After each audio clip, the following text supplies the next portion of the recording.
inconnue devant cette jeunesse magnifique, devant ces professeurs, devant ma famille, devant mes amis, devant Boula, devant mon Dédé, devant des professeurs émérites.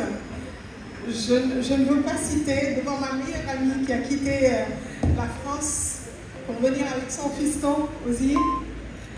Et voilà, je vous salue tous. Je ne vais pas citer parce que je ne suis pas très forte dans cet exercice-là. Mais je voudrais d'abord commencer par des remerciements avant du Centre Blaise Senghor.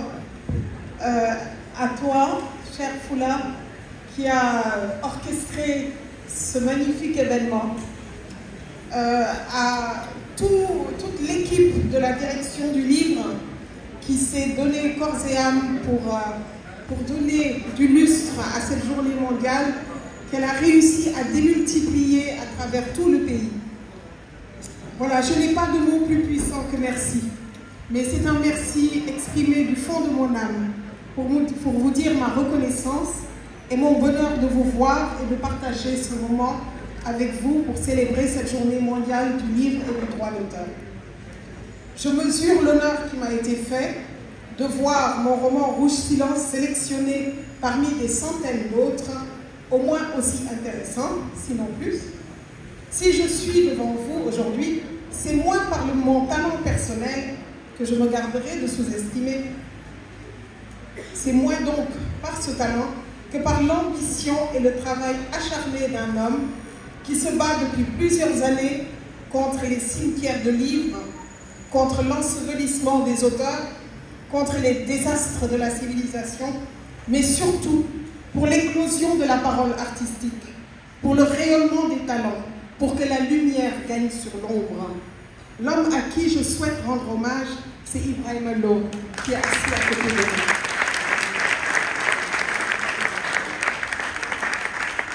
C'est le directeur du livre et de la lecture. C'est également un enseignant, un chercheur, un historien.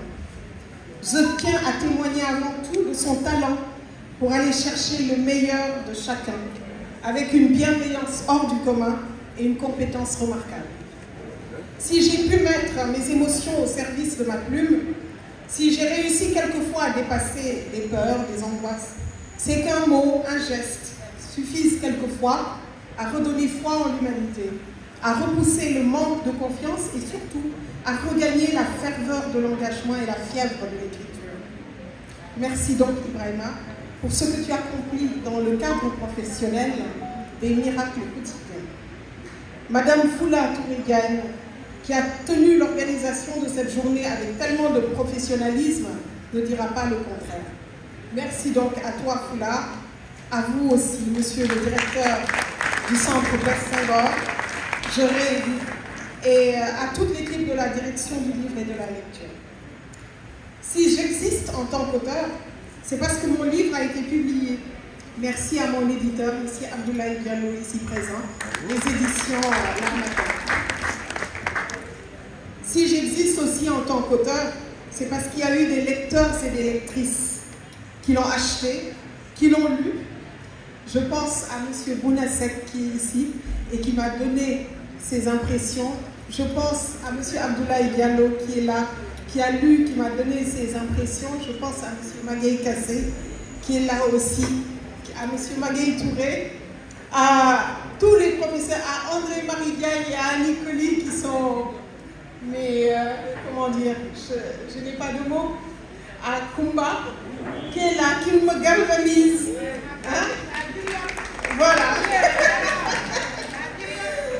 Vous voyez, dans une si longue lettre, l'héroïne se confie à sa griotte et elle lui donne le courage d'aller plus loin. Et c'est ton rôle. Merci.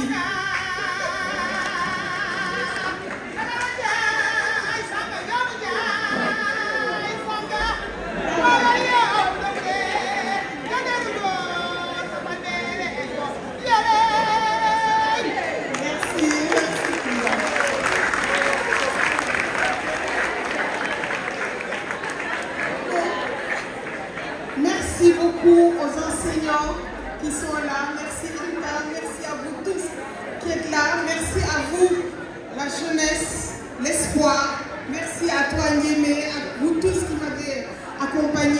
Merci aux journalistes, Abdoulaye Cissé, Ibou Diouf et bien d'autres. Je ne peux pas compter tout le monde.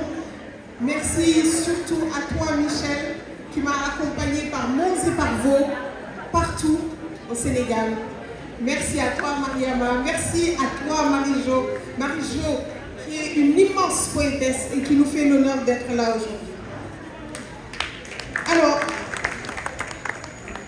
je dirais un merci spécial à ma Tokara qui était là tout à l'heure, Madame Fatimata Mbaïkan, qui a fait une note de lecture qui est plus que brillante. Au-delà de brillant, je ne sais pas ce qu'il y a, mais sa note de lecture est plus que brillante. Merci pour les échanges bienveillants, toujours bienveillants. J'ai eu une chance inouïe. Je suis hors d'atteinte de la méchanceté des gens. Je ne sais pas pourquoi. J'ai la chance d'attirer la bonté et le meilleur. Merci à Dieu. Alors, merci à tous ceux que mes histoires hantent après m'avoir lessivé. Dans l'incipit de son premier tome de son immense roman « À la recherche du temps perdu », Marcel Proust écrit « Longtemps, je me suis couché de bonheur ».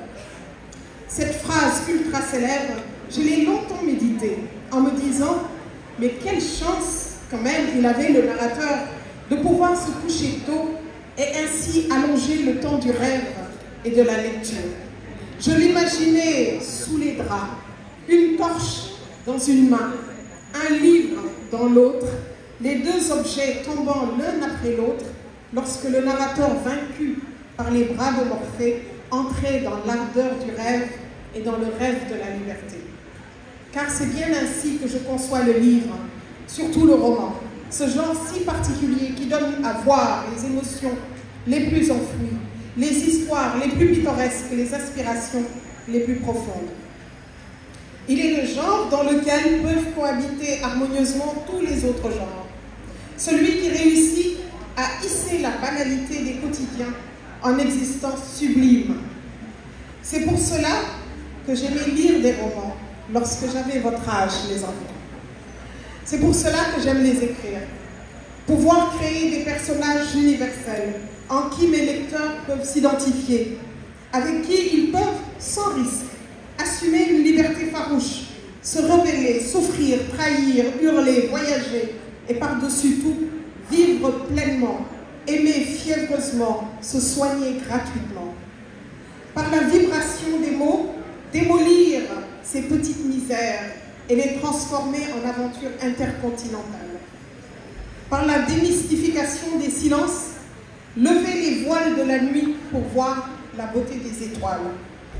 Avoir le pouvoir de cautériser les blessures intérieures par la puissance de l'imagination et aux cris de douleur, substituer la musique de la poésie pour que la peur recule aux premières lueurs de l'aube. Et tant pis pour les ignorants, aux lèvres pincées, aux bouches desséchées. Frémissons par le livre au rythme d'un cèdre du Liban qui pleure son exil au jardin des plantes de Paris.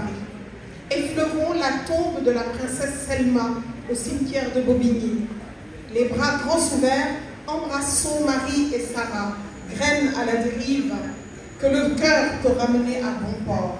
Et disons avec la poétesse Evelyne Trouillot, un à un, mes doigts ont levé l'encre de ta genèse en chantier mémorable.